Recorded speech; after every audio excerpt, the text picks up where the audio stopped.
Teslas, this is pretty confusing, especially if you're buying an EV for the first time. Some get tax credits, others don't. Some chargers work, others won't work. And how much does charging actually cost, right? And how does that compare to gas savings? So today I'll show you why Tesla's prices, and really this goes for all EVs, why that number is the most misleading number in automotive history. Let's dig into it.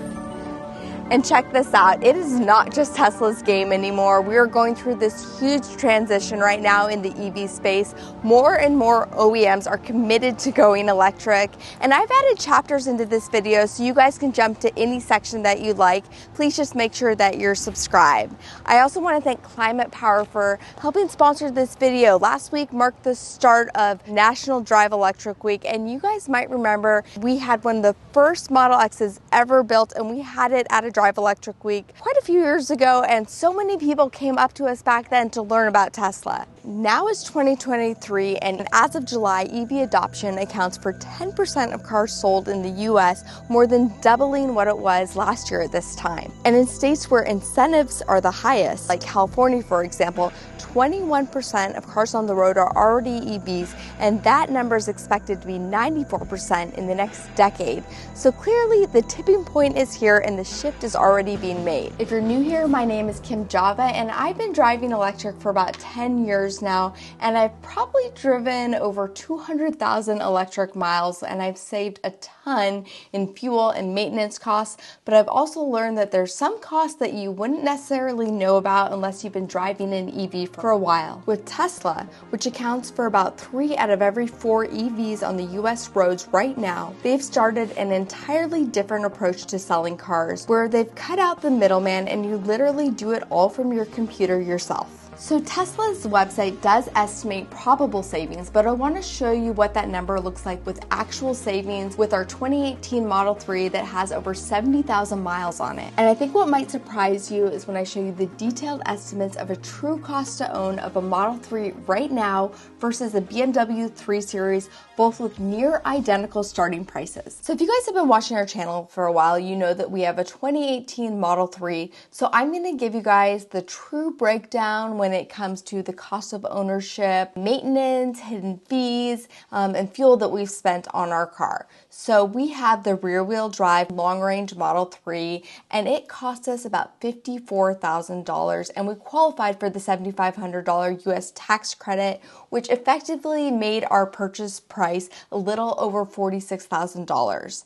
And our insurance over 5 years has cost us roughly $6,200. Our second biggest savings has been the lack of maintenance on this car, so it has not had to go in for anything. The only maintenance we've actually had has been 2 sets of tires at around 30 and again at 60,000 miles, and these were the only things that we've ever had to pay out of pocket in order to maintain this car. We've only had one repair 5 years in, and that was the upper control arm, and that was about $214 to replace that. There are some fees though that do come with owning an EV, and that has to do with that you're not paying the gas tax to help maintain the roads. So we do have to pay an annual EV tag fee, and that number has ranged from about $100 to $200 a year over the past 5 years, and has totaled only $840 since 2018. Lastly, we have to talk about the cost of fuel. So we pay between 11 and 14 cents a kilowatt hour here in our state, and we charge pretty much exclusively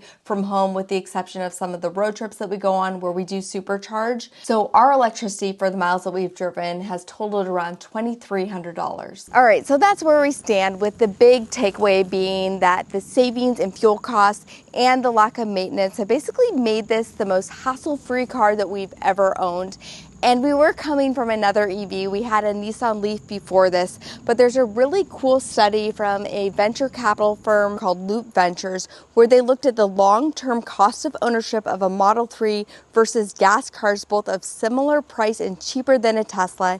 And they found that the Tesla not only cost less than the premium gas cars after a few years of ownership, but it was even cheaper than the Camry, which was around 25 grand at the time. Okay, so I'm curious to see how these numbers numbers look in 2023, and I found this via Edmunds. So we are looking at the popular BMW 330i, which has a base price of $46,000, and we're looking at side by side with a long-range Tesla Model 3, which has a base price of right around $48,000, and this is the true cost of ownership without even looking at any tax incentives. Okay, so look at this. The Tesla, which was $2,000 more expensive and ended up having insurance that was another $1,000 more pricey after 5 years, actually ended up with maintenance that was $5,000 less, repairs that cost $300 less, and fuel that was almost $11,000 cheaper to operate over the course of 5 years of ownership.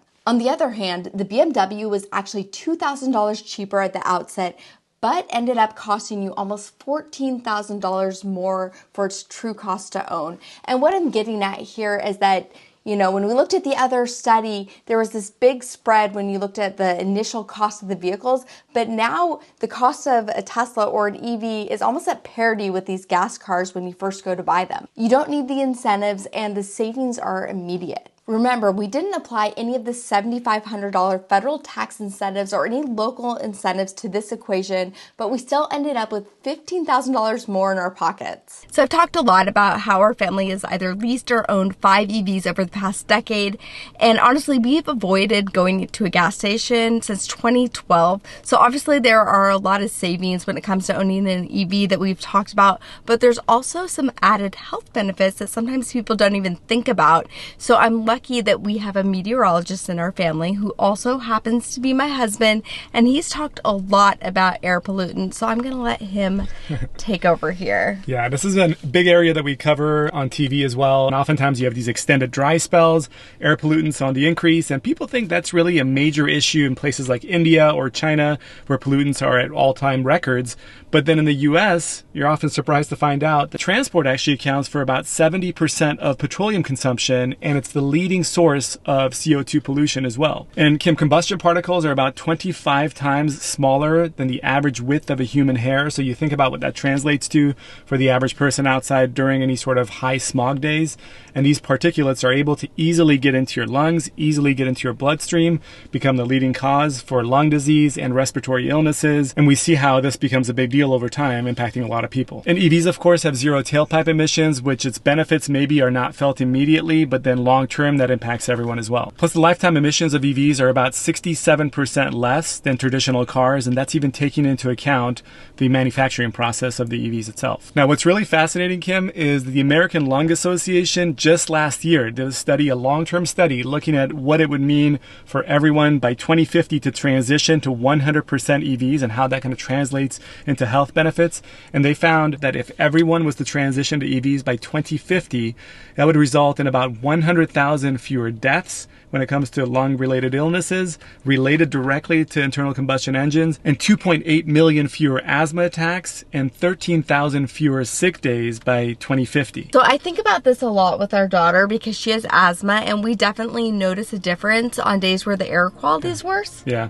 Also, EVs will be creating more jobs. So a year ago, lawmakers passed a clean energy plan to invest nearly $400 billion in climate action and our clean energy future. So from solar to wind to batteries, there's been 170,000 new clean energy jobs announced for electricians, mechanics, construction workers, technicians, and others. And over 110,000 new jobs are coming to communities of color across the U.S. There's also a move to make 50% of all new vehicle sales be electric by 2030, and there's also significant progress in switching federal fleets to fully electric as well. And Climate Power is encouraging anyone with an EV, which is most of you guys watching, to spread awareness about how much money you can save by switching to an EV, eliminating your gas bill and the need for any maintenance, no more oil changes, and how it's easier than ever to find a charging station these days, and the tax credits available for those who switch. To get the EV facts you need to know to join the clean energy future, text KIMJAVA to 43464 and share your experiences with owning an EV down in the comments below. And again, thank you guys so much for watching this video. Please make sure you share this with like-minded people. A lot of time and effort goes into these videos, and we'll catch you guys next time.